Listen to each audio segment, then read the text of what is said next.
Мен мұнда келгенде бәрі бөтен сияқты көрінді. Жаңа адамдар, қатаң тәртіп, үнемі жаттығулар.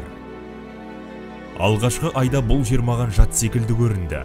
Осы форма, осы жарғы, шексіз жаттығулар менің жолым емес деп ойладым. Бірақ уақыт өте келе бұл жай ғана әскер емес екенін түсіндім.